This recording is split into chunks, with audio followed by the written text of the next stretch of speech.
I'm going with Garcia as well, but where I'm not too sure is it by way of knockout.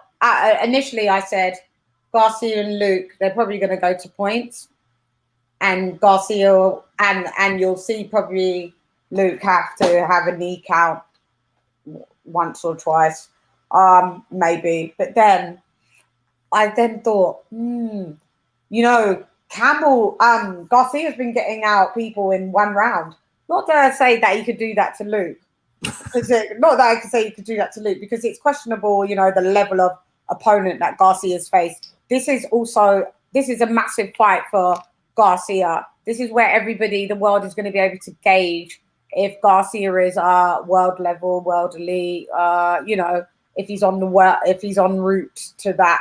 And then it's also Campbell seems to fail every time he gets to these types of fights. He never can actually win. So that says a lot about him, in my opinion. And I just don't think he has the confidence. When I watch him in his press conferences, when I've watched him in that you said, is it Frances? What did you say? Francisco Franseca. Yeah. I just want to see I think when Luke got the defeat from Loma, I just think that it's like it took a piece of his soul. I just think he hasn't recovered from all of that. I just think he's not as confident as he's not confident. I just know he's not a power puncher. Yeah, I've seen his knockout reel, I've seen his reel, but just because, and that's another thing, just because someone's an Olympic gold medalist, the UK are mad biased when you listen to the commentary and watch previous commentaries and that, they're always like, he was losing against Ivan. Ivan, what's his surname?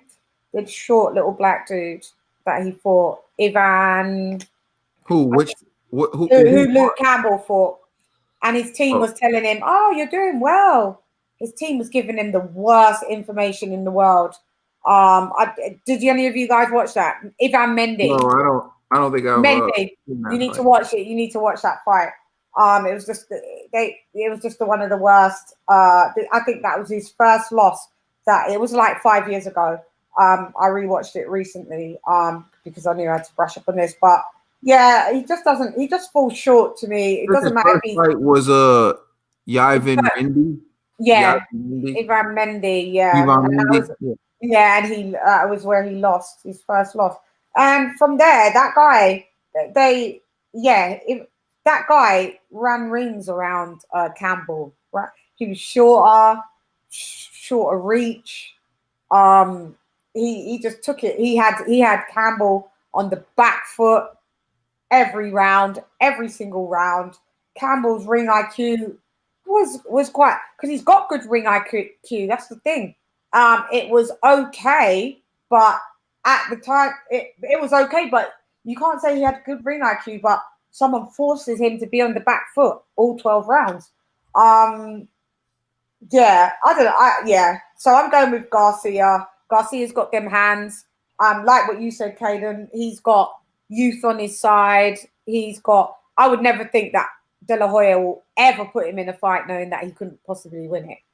I just don't think De La Hoya will set his fighter up to fail like that. So De La Hoya must see something why he's enabled Ryan to take this fight, in my opinion. And and like we said, Ryan can pull out them power punches. The only thing that might mess with Ryan is due to Campbell being southpaw, and Ryan usually messing up people with the left hook, so it may cause a bit of complications.